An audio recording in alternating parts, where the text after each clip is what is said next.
በእግዚአብሔር እጅ ላይ ተዉት። እግዚአብሔር ለቅሷችሁን ያያል፣ ለቅሷችሁንም ይሰማል።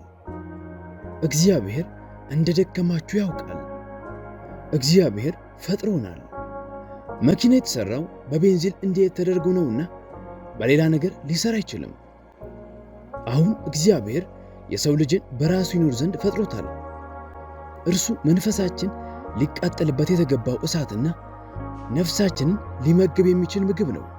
እግዚአብሔር ከእርሱ ውጪ የሆነን ደስታና ሰላም ሊሰጠን አይችልም፣ ምክንያቱም እንዲህ ያለ ነገር የለምና። እግዚአብሔር እያንዳንዷን እንባችሁን እናም በጸጥታ የለመናችሁትን ልመና ይመለከታል። እርሱ የስቃያችሁን ጥልቀትና የልባችሁን ለቅሶ ያውቃልና ብቻችሁን የሆናችሁ በሚመስላችሁ ሰዓት አብራችሁ ይሆናል። ሕይወት አንዳንዴ እጅግ አስቸጋሪ ልትሆን ትችላለች። ሁላችንም ቢሆን ጥርጣሬያችንን በሚፈትኑና መንፈሳችንን በሚያደክሙ ሁኔታዎች ውስጥ እናልፋለን። በዚህ ጊዜያት ውስጥ ማወቅ ያለባችሁ ወሳኙ ነገር ብቻችሁን እንዳልሆናችሁ ነው። ማቴዎስ ወንጌል ምዕራፍ 11 ከቁጥር 28 ሲናገር እንዲህ ይላል፣ እናንተ ደካሞች ሸክማችሁ የከበደ ሁሉ ወደ እኔ ኑ፣ እኔም አሳርፋችኋለሁ። በዚህ ውጊያ ጫፍ ላይ ሸክማችንን ሁሉ ልንሸከመው የማንችለው በሚሆንብን ሰዓት ብርሃንን ማየት ከባድ ነው። በዚህ ሰዓትም የብቸኝነት ስሜትና የጠፋችሁ ያክል ይሰማችኋል። በእግዚአብሔር ላይ መታመን ምንም ነገር ያልተፈጠረ ያክል በየዕለቱ እንደ አዲስ ልንጀምረው የሚገባ ነገር እንደሆነ ማስተዋል አለብን። ነገር ግን በእነዚህ ሁኔታ ውስጥ ወሳኙን እውነት ማወቅ ተገቢ ነው። እግዚአብሔር ሕመማችሁን ያያል፣ ለቅሷችሁንም ይሰማል። የእግዚአብሔር ዓላማ ሁልጊዜም ቢሆን የሚገለጽ ሲሆን በዘመናት መካከልም አርፍዶ አያውቅም። ስለዚህም በመለኮት ሰዓትና ዓላማ እንመን። በሰቆቃው ኤርምያስ ምዕራፍ 3 ከቁጥር 25 እስከ 26 እንደሚናገረው እግዚአብሔር በተስፋ ለሚጠብቁት ለምትሻውም ነፍስ መልካም ነው። ሰው ዝም ብሎ የእግዚአብሔርን ማዳን ተስፋ ቢያደርግ መልካም ነው ይለናል። በአንደኛ ዮሐንስ ምዕራፍ 3 ከቁጥር 20 ደግሞ ልባችን በሚወቅሰን ሰዓት እንኳን እግዚአብሔር ከልባችን ይልቅ ታላቅ እንደሆነና ሁሉን እንደሚያውቅ እናገኛለን። ስለዚህም ወንድምና እህቶቼ ተስፋ ከመቁረጣችሁ በፊት እግዚአብሔር አሁንም በዙፋኑ ላይ እንዳለ አስታውሱ። እርሱ ያህዌ ንሲ፣ ያህዌ ሻሎምና አማኑኤል ነው። ተስፋ አትቁረጡ። እግዚአብሔር ድካማችሁን ያውቃል። በትዕግሥት ጸንታችሁ ጠብቁት። በትክክለኛው ሰዓትም የሰማይ አባት እግዚአብሔር በቀጠረው ጊዜ በረከታችሁን ትቀበላላችሁ። ዛሬ እግዚአብሔርን ስለመጠበቅ ወሳኝ የሆኑ መጽሐፍ ቅዱሳዊ ትምህርቶችን አካፍላችኋለሁና ይህንን መልእክት ለመቀበል ልባችሁን አዘጋጁ። ክርስቲያን በመሆን ውስጥ ዋነኛው ፈታኝ ነገር እግዚአብሔር ጸሎታችሁን እንዲመልስላችሁ መጠበቅ ነው። እግዚአብሔር ለዚያ ሰው መልካም እንደሆነ ካልታየው በስተቀር ማንንም ሰው በከንቱ አያስጠብቅም። እያንዳንዱ ክርስቲያን ምንም ነገር የማይቀየር የሚመስልበትን ይህንን የጥበቃ ጊዜ አሳልፈዋል። ብዙ ጊዜ እግዚአብሔር ለምን እንደሚያስጠብቀን እንጠይቃለን። ይሁን እንጂ የእግዚአብሔር ሰዓት እንከን የለሽ መሆኑን ላረጋግጥላችሁ እወዳለሁ። እርሱ የሥርዓት አምላክ ነው። በትንቢተ ኢሳይያስ ምዕራፍ 46 ከቁጥር 10 እንደተጻፈው በመጀመሪያ መጨረሻውን ከጥንትም ያልተደረገውን እነግራለሁ፣ ምክሬ ትጸናለች፣ ፍቃዴንም ሁሉ እፈጽማለሁ ይላል። እርሱ ከምሥራቅ ነጣቂ ወፍን ከሩቅ አገርም ምክርን የሚፈጽመውን ሰው ይጠራዋል። ይህ ገጽታ በመጽሐፍ ቅዱስ ላይ በተደጋጋሚ ተገልጿል። በሕይወት ውስጥ እጅግ አድካሚው ነገር መጠበቅ ነው፣ በተለይም እግዚአብሔርን መጠበቅ። ብዙዎቻችን በዚህ ሐሳብ ላይ የምንስማማ ይመስለኛል። ልባችሁንና ነፍሳችሁን በጸሎት ካፈሰሳችሁ በኋላ እንዲህ ብላችሁ ልታስቡ ትችላላችሁ። እግዚአብሔር ለምን ቆየህ? እየሰማኸኝ ይሆን? ረስተኸኝ ይሆን? ምናልባትም እየጸለያችሁ ያላችሁት ከአስከፊ ሕመም ለመገላገል ወይም እግዚአብሔር የምትወዱትን ሰው ልብ እንዲነካ ሊሆን ይችላል። መጽሐፍ በትንቢተ ኤርምያስ ምዕራፍ 33 ከቁጥር 3 ሲናገር እንዲህ ይላል፣ ወደ እኔ ጩኽ፣ እኔም እመልስልሃለሁ፣ አንተም የማታውቀውን ታላቅና ኃይለኛ ነገር አሳይሃለሁ። ምናልባትም ቤተሰቦቻችሁን የምትደግፉበት ሥራ፣ ለመንፈሳዊ ቁስሎቻችሁ የሚሆን ፈውስ፣ ለተሰበሩ ወዳጅነቶቻችሁ የሚሆን መፍትሔ አሊያም የህይወት አጋር የሚሆናችሁን ሰው እየፈለጋችሁ ሊሆን ይችላል። መጠበቅ እጅግ አስቸጋሪ ነው። ነገር ግን አስታውሱ፣ ትዕግስት በጎ ነገር ነው። የበለጠ በጸለያችሁ ቁጥር የበለጠ መልስ እንዳላገኛችሁ ሊሰማችሁ ይችላል። በሙሉ ልባችሁ እምነታችሁን አጥብቃችሁ ብትይዙትም ነገር ግን ከእግዚአብሔር የተሰጣችሁ ምልክት እንደተሰማችሁ የሚያመለክት ማረጋገጫም ሆነ እየሰራ እንደሆነ የሚያሳይ ነገር የለም። የምትጠብቁት አንድ ምልክት እስኪሰጣችሁ ብቻ ነው። ጌታ ሆይ አንድ ነገር ብቻ አሳየኝ። ነገር ግን ብዙውን ጊዜ ከጸጥታ ውጪ ምንም አይነት ምልክት የለም። ስለዚህ እግዚአብሔር በእነዚያ ጊዜያት ውስጥ ምን እያደረገ ይሆን? ለምንስ ዝም አለ? በዘፍጥረት መጽሐፍ ላይ የዮሴፍን ታሪክ አስታውሱ። ዮሴፍ የወንድሞቹን ክህደት፣ ባርነትንና እስርን ተቋቁሞ ለዓመታት ያክል ጠብቋል። ነገር ግን በእነዚያ ሁሉ መካከል እግዚአብሔር ነገሮችን በማስተካከል ከእርሱ ጋር ነበር። በዘፍጥረት ምዕራፍ 50 ከቁጥር 20 ዮሴፍ እንዲህ ሲል ለወንድሞቹ ተናግሯል። እናንተ ክፉ ነገርን አሰባችሁብኝ፣ እግዚአብሔር ግን ዛሬ እንደሆነው ብዙ ሕዝብ እንዲድን ለማድረግ ለመልካም አሰበው። የዮሴፍ ጉዞ የሚያስተምረን ለእኛ በማይታይ ሰዓት እንኳን የእግዚአብሔር ሰዓት እንከሌለሽ እንደሆነ ነው። ልክ እንደ ዮሴፍ መዳንን በመጠባበቅ በጉድጓድ አሊያም በእስር ውስጥ ተይዛችሁ ሊሆን ይችላል። ነገር ግን ይህንን ላረጋግጥላችሁ፣ እግዚአብሔር ዝም ስላለ ብቻ በቦታው የለም ማለት አይደለም። እግዚአብሔር በምትጠብቁት ሰዓት እንኳን በመስራት ላይ ነው።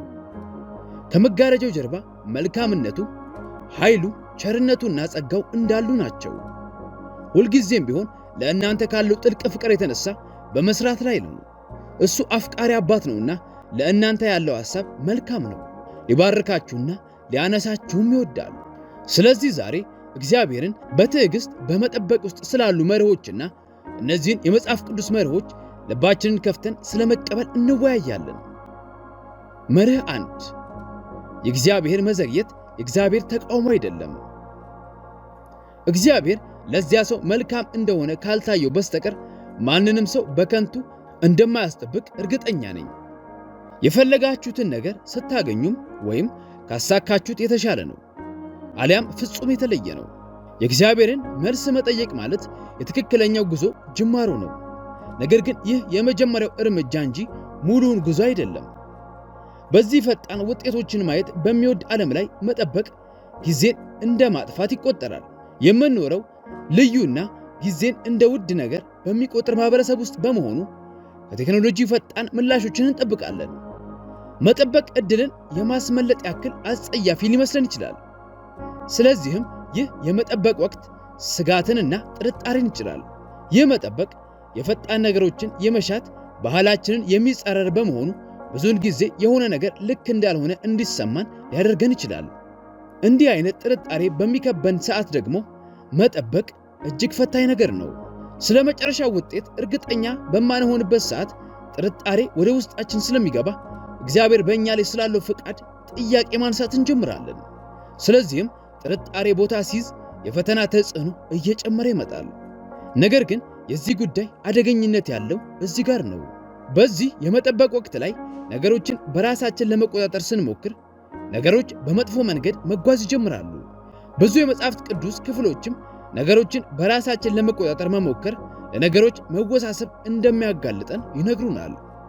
በምሳሌ ምዕራፍ 3 ከቁጥር 5 እስከ 6 እንደተጻፈው በፍጹም ልብህ በእግዚአብሔር ታመን፣ በራስህ ማስተዋል አትደገፍ፣ በመንገድ ሁሉ እርሱን ወቅ፣ እርሱም ጎዳናህን ያቀናልሃል ተብሎ ተጽፏል። ይሁን እንጂ ዘላለም በሚመስል የጊዜ ርዝመት ውስጥ ስንጠብቅና ጸሎታችን ሳይመለስ ጊዜያት ያለፉ ሲመስለን ነገሮችን በራሳችን ለመቆጣጠር ልንፈልግ እንችላለን። ምናልባትም ዛሬ በዚህ ምኞት ውስጥ ልትሆኑ ትችላላችሁ። ጠብቃችኋል፣ ጸልያችኋል፣ አምናችኋል፣ ነገር ግን ምንም ነገር ሊቀየር አልቻለም። ጥርጣሬም እንዲህ ቢሆንስ የሚል ሐሳብ በጆሮአችሁ ሹክ ይላችኋል። እናም በድንገት የምትጠብቁትን ባለማግኘታችሁ እግዚአብሔርንና እምነታችሁን ከድታችሁ ለመሄድ ትገፋፋላችሁ። ነገር ግን ይህንን ልጠይቃችሁ፣ ሁሉን ጥላችሁ ከመሄዳችሁ በፊት ለእግዚአብሔር የምትሰጡት ጊዜ ምን ያክል ነው? ነገሮችን በጊዜ ስላላቀረበስ ከእርሱ ጋር ግንኙነታችሁን ለማቋረጥ ያለው ጊዜ ምን ያክል ነው? አስታውሱ፣ እግዚአብሔር የሚሰራው በእርሱ እንጂ በእኛ ጊዜ ቀጠሮ አይደለም። ስለዚህ በመጠበቅ ውስጥ ነገሮችን የመቆጣጠር ፍላጎታችሁን ተቋቋሙት። የእግዚአብሔርን ትክክለኛ ሰዓት እመኑት። ጊዜያችሁ እያለቀ ቢመስላችሁ እንኳን እመኑ፣ ተስፋ አትቁረጡ። እናም እግዚአብሔር በእነዚህ የጥበቃ ወቅት ውስጥ እንኳን እየሰራ መሆኑን እወቁ። በዮሐንስ ወንጌል ምዕራፍ 11 ላይ ያለውን የአልዓዛርን ታሪክ ተመልከቱ። ማርያምና ማርታ መጥቶ ወንድማችንን ይፈውስልናል ብለው በማመን ስለ ወንድማቸው አልዓዛር መታመም ለኢየሱስ መልእክት ላኩለት። ይሁን እንጂ ኢየሱስ አልዓዛር እስኪሞት ድረስ ወደ እነርሱ አልመጣም። በመጨረሻም ኢየሱስ በመጣ ጊዜ ማርያምና ማርታ እያነቡ ለምን ቀደም ብሎ እንዳልመጣ ጠየቁት። ነገር ግን ኢየሱስ የእግዚአብሔር መዘግየት የእግዚአብሔር ተቃውሞ እንዳልሆነ ተአምራዊ የሆነን ትንሣኤና በሞት ላይ ያለውን ኃይል በማሳየት አወጀ። ትንቢተ ኢሳይያስ ምዕራፍ 55 ከቁጥር 8 እስከ 9 እንዲህ ይላል፣ ሐሳቤ እንደ ሐሳባችሁ መንገዳችሁም እንደ መንገዴ አይደለምና ይላል እግዚአብሔር።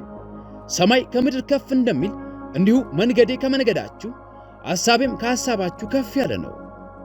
የእግዚአብሔር ሐሳብ አእምሮአችንን የሚያልፍ ሲሆን እኛ የማናየውን ትልቅ ነገርና ለእኛ የተሻለውን ነገር ይመለከታል። ስለዚህ መዘግየቶች ሲያጋጥሙን ልባችን አይውረድ። ይልቁንም እምነታችንን በእግዚአብሔር ጥበብና በእንከን የለሽ ሰዓቱ ላይ እንጣል። ለእኛ በማይታይ ጊዜ እንኳን እርሱ ነገሮችን ለእኛ ሲል ለበጎ እያደረገ በመሆኑ ላይ እምነት ይኑረን። የእግዚአብሔር መዘግየት ተቃውሞ አይደለም። ይህ እምነታችንን የምናጠናክርበትና በሕይወታችን ሊገልጠው ያለውን ተአምራዊ ኃይሉን የምንመሰክርበት ዕድል ነው። መርህ 2 ትዕግስት በጎ ነው። አንድ ሰው በሕይወቱ ሊያደርገው የሚችለው ታላቁ ነገር በጎ ያልሆኑትን ነገር ከሕይወቱ ማስወገድ ነው። እውነታው ማሰናከያዎች ብለን የምንጠራቸው ነገሮች ዕለት ተዕለት በሕይወታችን ላይ ልናገኛቸው የምንችላቸው ነገሮች ናቸው። ነገር ግን አንድ ሰው እውነተኛው ሕይወት ነው ብሎ የሚጠራው የራሱን ምናባዊ ቅዠት ነው። ይህ ምናልባትም በምናስተውልበት ጊዜ የምንመለከተው ነገር ቢሆንም ነገር ግን ሁልጊዜም ለማስታወስ ከባድ ነው። በሕይወታችን ውስጥ እግዚአብሔር የጸሎታችንን ምላሽ እያዘገየ እንደሆነ የሚመስሉን ጊዜያት አሉ። በጥልቅ ስሜት ውስጥ በመሆን ለፈውስ፣ ለበረከት አሊያም ለለውጥ ብንጸልይም ነገር ግን እግዚአብሔር ዝም ብሏል። በዚህ ሰዓት ላይ ቅር መሰኘት እግዚአብሔር ረስቶን እንደሆነ መጠየቅ ወይም ጸሎታችንን ሰምቶት እንደሆነ መጠየቅ ተፈጥሯዊ ባህሪ ነው። በእርሱ ፊት ማቅረብ ያለብን ማቅረብ የሚገባንን ሳይሆን በውስጣችን ያለውን ነው። ማስታወስ ያለብን ነገር የእግዚአብሔር መዘግየት የእርሱ አለመቻል ወይም አለመፈለግ ምልክት እንዳልሆነ ነው። ይልቁንም እነዚህ የልዩ ተአምራት የጥልቅ እምነትና የክብሩ መገለጥ ዕድሎች ናቸው። ኢየሱስ ወደ አልዓዛር ያደረገውን ጉብኝት በሞት ላይ ያለውን ኃይል ያሳይ ዘንድ እንዳዘገየ የእግዚአብሔር መዘግየትም በሕይወታችን ላይ አስደናቂ ነገሮችን ያደርግ ዘንድ ነው። በዚህ ፍጥነትና ፈጣን ምላሽን በሚያደንቅ ዓለም ላይ ትዕግስት የተረሳ በጎነት ሊመስል ይችላል። እኛ የለመድነው ፈጣን ምግቦችን፣ ፈጣን ኢንተርኔትና ፈጣን ውጤቶችን ነው። ነገሮች እንዲደረጉ የምንፈልገው በራሳችን ጊዜና ሰዓት ብቻ ነው። ይሁን እንጂ እውነታው የእግዚአብሔር ሰዓት አብዛኛውን ጊዜ ከእኛ ግምት ጋር አለመጣጣሙ ነው። ትዕግስት ከመጠበቅ በላይ ስለ ጽናትና ስለ እምነት ነው። ትዕግስት ነገሮች ከአቅም በላይ በሚሆንበት ሰዓት ተስፋን ጠብቆ ምኞቶቻችንን ለእግዚአብሔር አሳልፎ ስለ መስጠት ነው። መጽሐፍ ቅዱስ በያዕቆብ ምዕራፍ 5 ከቁጥር 7 እስከ 8 እንዲህ ሲል ያዘናል።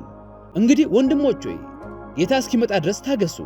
እነሆ ገበሬው የፊተኛውንና የኋለኛውን ዝናብ እስኪዘንብ ድረስ እርሱን እየታገሰ የከበረውን የመሬት ፍሬ ይጠብቃል። እናንተ ደግሞ ታገሱ፣ ልባችሁንም አጽኑ፣ የጌታ መምጣት ቀርቧል። ይህ የመሬትን ፍሬ ከሚጠብቀው ገበሬ ጋር ተመሳሳይ ነው። የተጠራ ነው የእግዚአብሔር ቃል ኪዳን እስኪፈጸም ድረስ በትዕግስት ለመጠባበቅ ነው። ትዕግስት ዝም ብሎ መቀመጥ ሳይሆን ሁኔታዎች በሚያጠራጥሩ ሰዓት እንኳን በንቃት ለማመን መምረጥ ነው። እውነታውን እንጋፈጥ።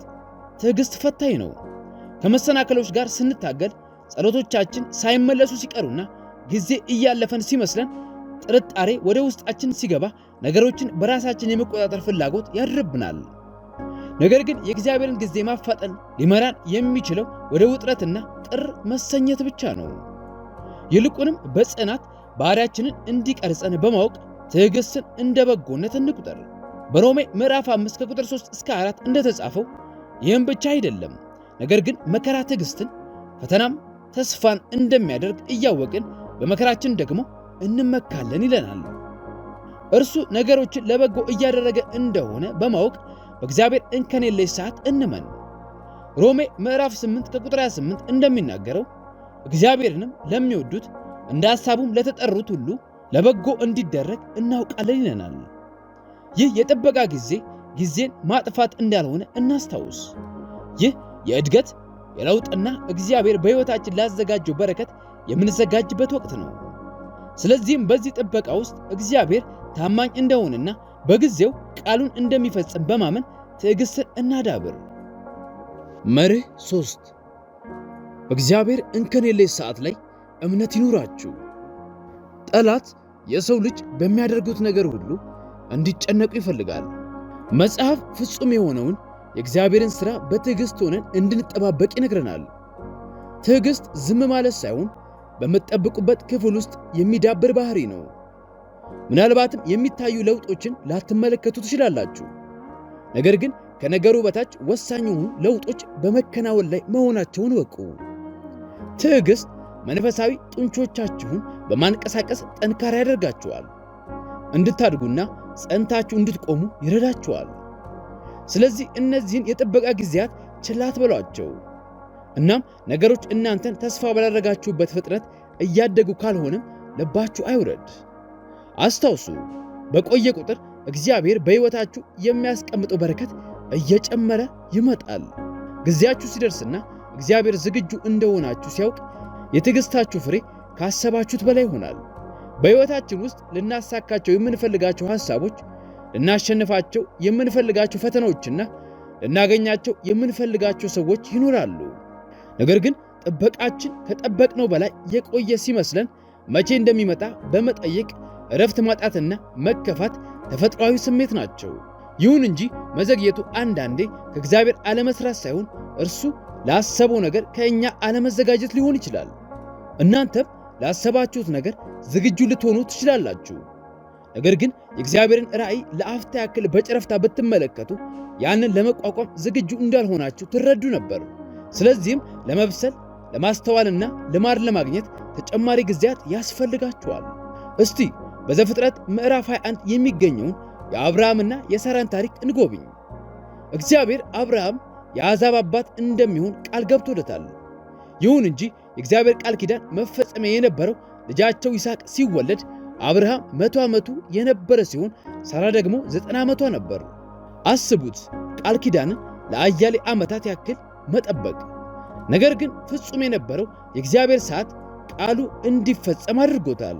በሕይወታችን ውስጥ የእግዚአብሔርን ጣልቃ ገብነት በጉጉት የምንጠብቃቸው ጊዜያቶች አሉ። በዚህም ለለውጥ፣ ለፈውስ፣ ለበረከትና ለይቅርታ ተግተን እንጸልያለን። ይሁን እንጂ የእግዚአብሔር ጊዜ ከእኛ ፍጹም የተለየ ነው። ትዕግስት ልናጣ፣ ስጋት ወይም ጥርጣሬ ሊገባን፣ አሊያም እግዚአብሔር ጸሎታችንን በመስማቱ ላይ ጥያቄ ልናነሳ እንችላለን። ይህንን የጥበቃ ጊዜ የዝግጅት የለውጥና የእድገት ጊዜ አድርጋችሁ አስቡት። ልክ አብርሃምና ሳራ በጥበቃቸው ወቅት ፈተናዎችንና መሰናክሎችን እንደተጋፈጡ እግዚአብሔርም ይህንን ጊዜ ቃሉን ከመፈጸሙ በፊት እነርሱን ያዘጋጀበት ዘንድ ተጠቅሞበታል። ስለዚህ ወዳጆች ሆይ ልባችንን በእምነት እንደግፈው። እግዚአብሔር ለቃሉ ታማኝ እንደሆነና በፍጹም ሐሳቡ ነገሮችን ለበጎ እያደረገ እንደሆነ እንመን። ጊዜው ሲደርስ የእግዚአብሔር ቃል የገባውን እንደሚፈጽም በማመን በእምነት እንጠብቅ። በዚህ የጥበቃ ወቅት ውስጥ በምናልፍበት ጊዜም የምስጋና፣ የውዳሴ፣ የአምልኮ፣ የእግዚአብሔርን መልካምነት፣ ሉዓላዊነትና የማይለወጥ ፍቅሩን የማወጅ ባህሪ እናዳብር። በእርግጥ ምሳሌ ምዕራፍ 3 ከቁጥር 5 እስከ 6 ጥልቅ የሆነ እውነትን እንዲህ ሲል ይገልጽልናል። በፍጹም ልብህ በእግዚአብሔር ታመን፣ በራስህ ማስተዋል አትደገፍ። በመንገድ ሁሉ እርሱን እወቅ፣ እርሱም ጎዳናህን ያቀናልሃልና።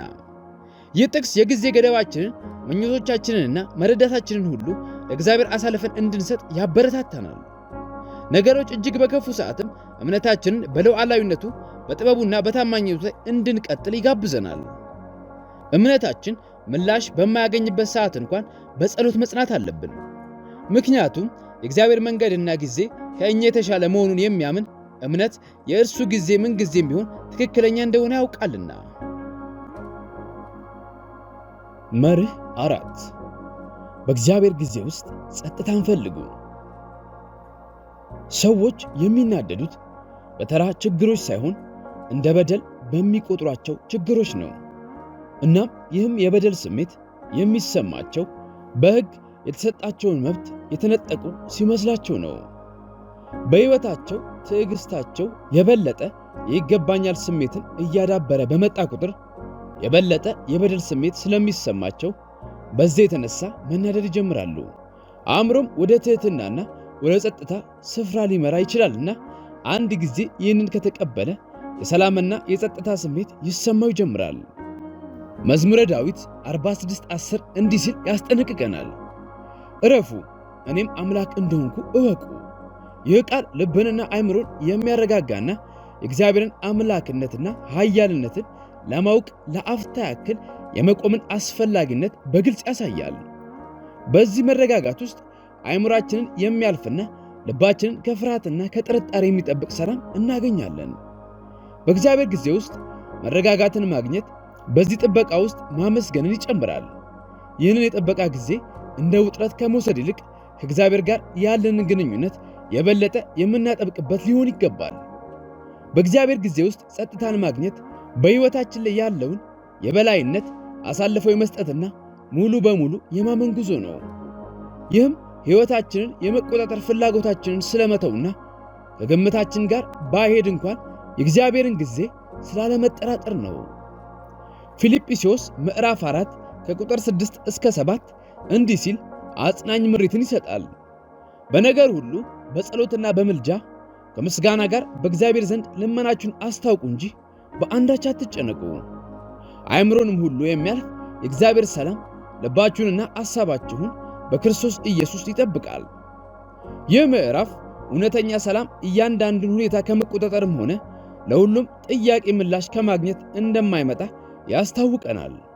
ይልቁንም ጭንቀታችንንና ስጋችንን ለእግዚአብሔር አሳልፈን ከመስጠትና በእርሱ የበላይነት ውስጥ እረፍትን ከማግኘት ይመጣል።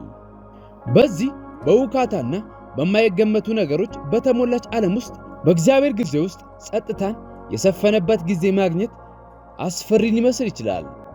ምናልባትም ልንጨነቅ፣ ልንጠራጠርና ነገሮችን በራሳችን የመቆጣጠር ፍላጎት ሊያድርብን ይችላል። ይሁን እንጂ እውነተኛ የሆነው ሰላም የሚገኘው ፍርሃታችንንና ስጋቶቻችንን ለእግዚአብሔር አሳልፈን በመስጠት ውስጥና እርሱ ነገሮችን ለበጎ እንደሚያደርጋቸው በማመን ነው።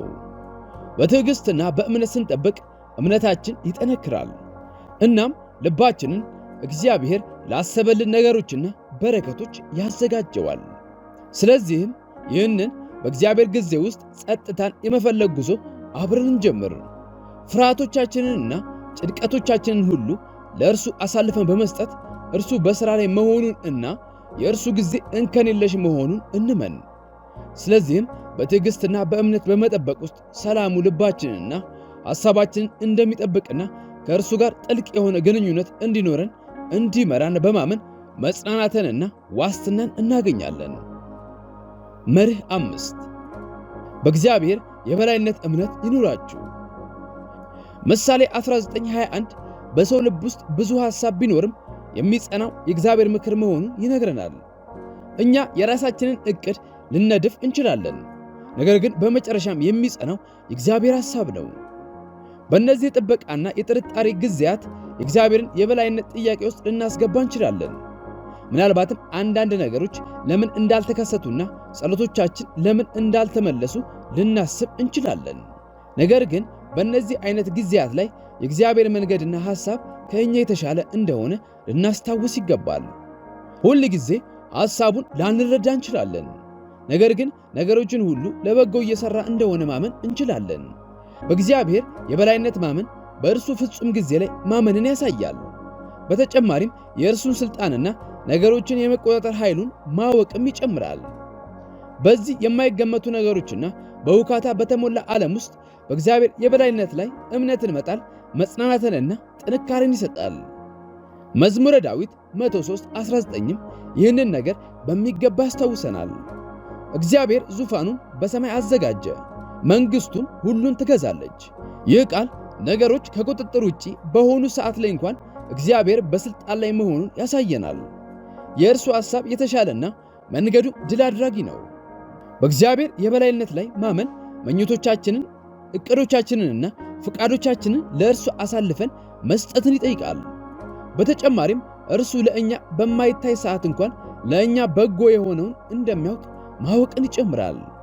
በመክብብ ምዕራፍ 3 ከቁጥር 11 እንዲህ ሲል ያረጋግጥልናል። ነገርን ሁሉ በጊዜ ውብ አድርጎ ሠራው። ከእኛ ዕቅድ ጋር ባይመሳሰል እንኳን የእግዚአብሔር ጊዜ እንከን የለሽ መሆኑን ልናስታውስ ይገባል። ምናልባትም በዚህ ጥበቃ ውስጥ ትዕግሥት የለሽና ደካማ ልንሆን ብንችልም፣ ነገር ግን እግዚአብሔር ለቃሉ ታማኝ መሆኑንና ጊዜውም ትክክለኛ መሆኑን ማመን እንችላለን። ስለዚህ ሁሉን ነገር እንደሚቆጣጠር በማመን በእግዚአብሔር የበላይነት ላይ እምነታችንን እንጣል። ሐሳባችንንና ፈቃዳችንን ለእርሱ አሳልፈን በመስጠት ሁሉን ለበጎ እያደረገ መሆኑን በማወቅ ውስጥ መጽናናት እናገኝ። ሮሜ ምዕራፍ 8 ከቁጥር 28 እንደሚናገረው እግዚአብሔርን ለሚወዱት እንደ ሐሳቡም ለተጠሩት ነገር ሁሉ ለበጎ እንዲደረግ እናውቃለን። ስለዚህ ወዳጆች ሆይ ለመረጋጋትና የእግዚአብሔርን ድምፅ ለመስማት ጊዜን ውሰዱ። በልባችሁ ጸጥታ ውስጥ ማረጋገጫን ታገኛላችሁ።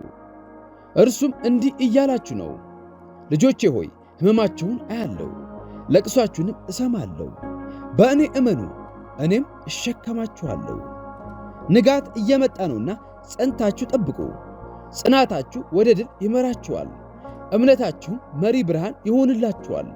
እግዚአብሔር እንደ ደከማችሁ ያውቃል፣ ነገር ግን ምን ያክል ድንቅ ነገሮችን የመስራት አቅም እንዳላችሁ ያውቃልና ጉዟችሁን ቀጥሉ።